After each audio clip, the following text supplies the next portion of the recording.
morning. Today is our first day back following a beautiful, beautiful Mardi Gras break. We had that one day. Today is Wednesday, February 22nd, 2023.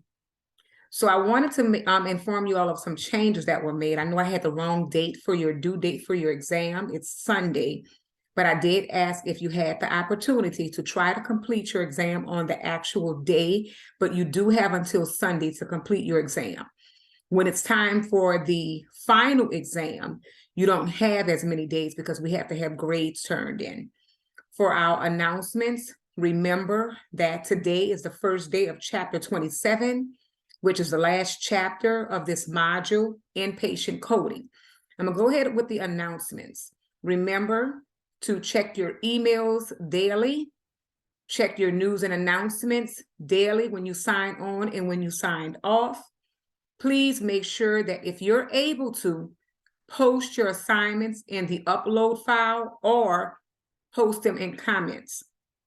Please do not post them in both areas.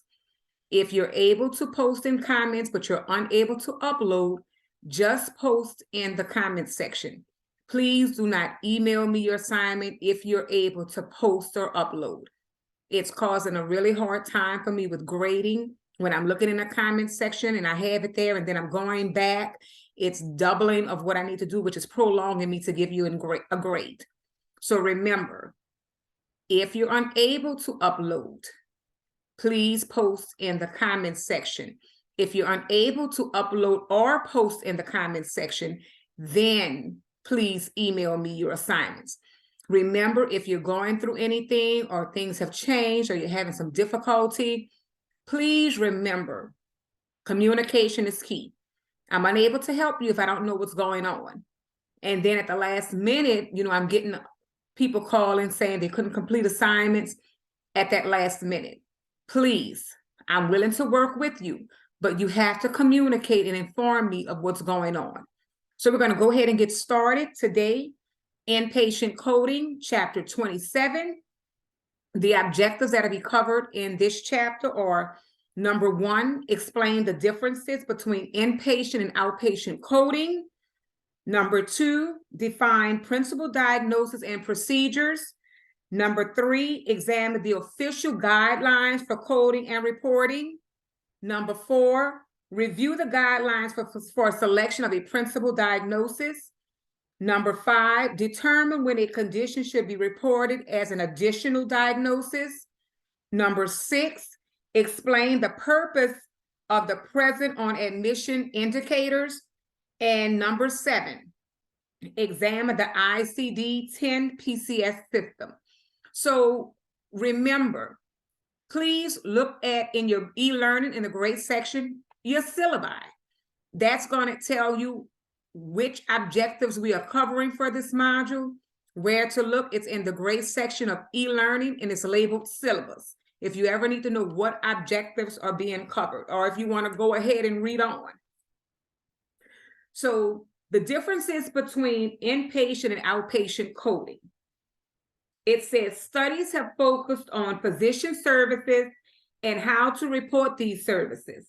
This chapter will review coding for hospital services. For physicians' payment, it is based on a specific service and supplies reported with CPT and HCPCS codes. The medical necessity of the services and supplies is reported with diagnosis codes. As a result, many coders and physicians will call the CPT and HCPCS codes the money codes. Physician services are often referred to as professional services because they are performed by individuals. Physician services can be performed in many places, including hospitals. Because the services are provided by hospitals in a broader realm, those provided by physicians, hospitals are reimbursed differently than physicians. The hospital is paid for its hospitality, ensuring the patient is focused and housed, fed, and nurtured back to health. So make sure when you're reading, you're looking at Inpatient, what does inpatient mean? That's in the hospital. Outpatient is when you're not admitted in a hospital. Inpatient is when you're admitted in a hospital. Outpatient is an outpatient service where you're not admitted in the hospital. So the accuracy of the MSDRG, which is Medical Severity Diagnosis Related Group, is dependent on coders following the guidelines for inpatient coding very precisely. For physicians, the first listed code indicates the reason for the encounter, and the diagnostic codes has to support the role. So remember, when you're coding inpatient and outpatient, the easiest way to remember is in, that's in the hospital, admitted, and out, which is they're not admitted, outpatient services. So also it says with the ICD-10 PCS is the inpatient procedural coding. So you have your principal diagnosis, and that's for inpatient coding. The reason for the hospitalization, termed the principal diagnosis. The principal diagnosis is the reason for the hospitalization. It's crucial to the MS-DRG formula. The principal diagnosis is the first listed code. Remember, the principal diagnosis is the first listed code. And remember, for inpatient coding, the reason for the hospitalization, the reason for that encounter is the principal diagnosis. And that is going to be the first listed code that you're going to code for. So in an inpatient setting, you must be familiar with the inpatient guidelines so that the coding leads to the correct diagnosis. To know the formula, you have to know the formula.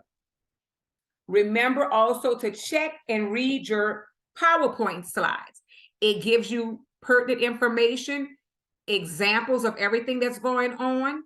So I'm going to share my screen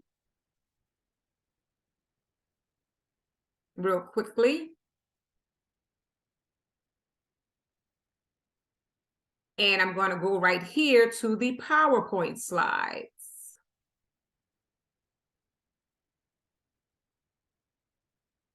Chapter 27.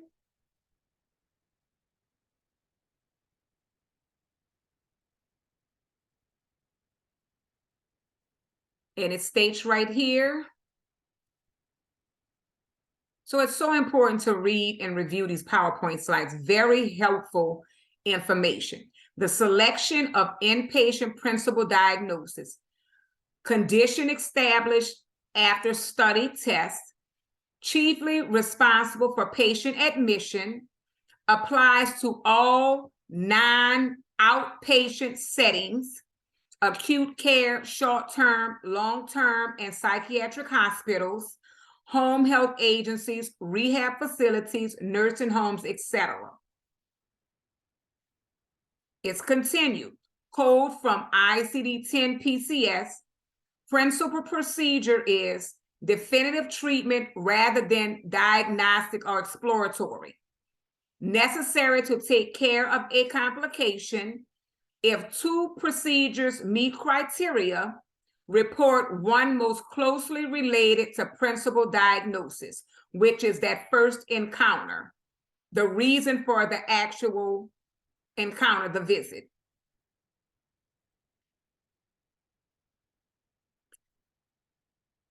Continuation. Procedure is significant if it is surgical in nature, carries a procedural risk, carries an anesthetic risk, requires specialized training. So that principal procedure, this is important to know, procedure is significant if it is surgical in nature, carries a procedural risk, carries an anesthetic risk, which means if they have to administer anesthesia, requires specialized training. Diagnosis and services. Diagnosis and procedure must correlate. Medical necessity must be established through documentation. No correlation equals no reimbursement. So if all of this does not add up for that inpatient coding, you will not be reimbursed. You would have a denied claim, and then you would have to resubmit again. Too many denied claims may cost you your job, because the business, the physician, the company has to be paid. If they cannot be paid, you cannot be paid. So remember, diagnosis and services, diagnosis and procedure must correlate. Medical necessity must be established through documentation. That's why you have to read the documentation thoroughly. If you do not understand, you ask questions to get the correct information.